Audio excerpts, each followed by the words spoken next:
office.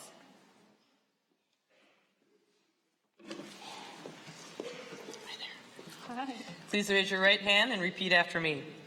I, Annie Wesley, I, Annie Wensley, do solemnly swear do solemnly swear that I will support the Constitution of the United States, that I will support the Constitution of the United States, the Constitution of the State of Washington, the Constitution of the State of Washington, the Constitution and laws the Constitution and laws of the Washington YMCA Youth Legislature, of the Washington YMCA Youth Legislature, and I will faithfully perform and I will faithfully perform the duties of the office of Washington YMCA Governor of Washington YMCA Governor to the best of my ability. to the best of my ability. Congratulations. Thank you.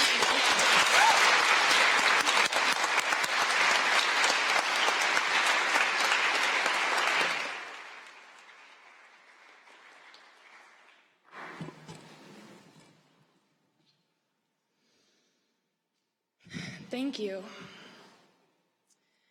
Real life is a funny thing. It's often made of moments that can come and go in the blink of an eye. It's made of choices, of mistakes and learning and knowing. It's made of change, changing people, changing seasons, changing selves. I remember my first moment in these marble halls as if it were yesterday. I remember that feeling in my stomach, a little bit of excitement, a little bit of nervousness. I remember that first hello that hasn't really led to a goodbye just yet. I'm sure so many of us are there right now. The funniest thing about life is that it's made of these fleeting instances, and there are many funny phrases that come up in this time.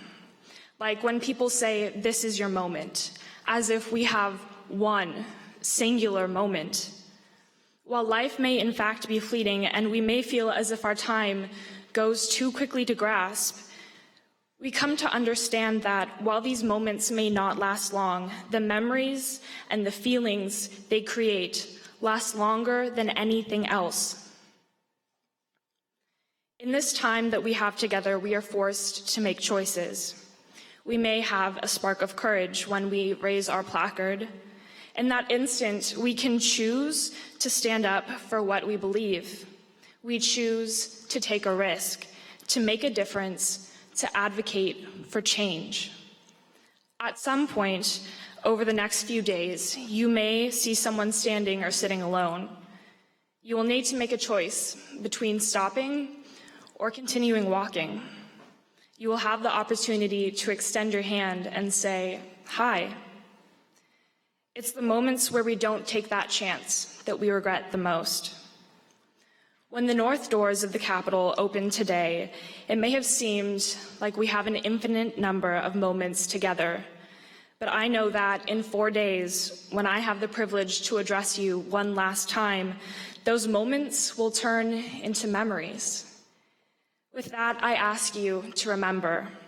Remember who you were when you were younger. Remember the people who touched your heart.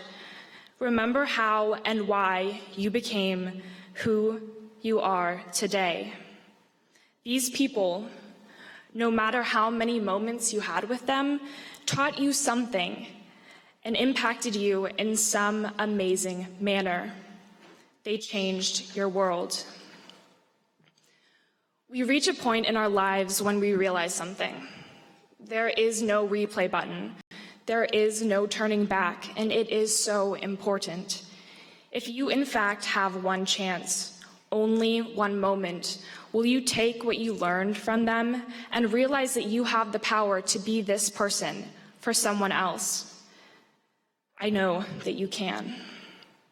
In these 4 days, we can find change in ourselves and our community. In these marble hallways, we have the chance to shake and dance like nobody's watching. In these chambers, we can stand for someone or something that may not be the majority. In youth and government, we create a future that we shape through our passion for democracy.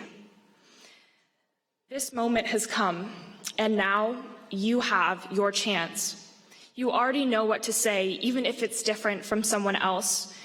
You will learn that debate, civil discourse, and healthy, positive conflict shapes who you are. Having this chance leaves you with a special feeling. There's something to be said about being surrounded by people who feel the same way you do. It's almost as if in that moment, everything that you know has changed. Suddenly you are around people who encourage you to speak now. You realize and can see and feel that things really can change. These moments may not be easy. We may feel at a loss to our nerves or to predetermined beliefs or to the cynics of the world. We may see the apathy and the hate and the loss of hope that plagues our time. We may even be dissuaded by someone who disagrees with us. And yet we are still here, changing the world in our own way. And I welcome you, whether this is your first session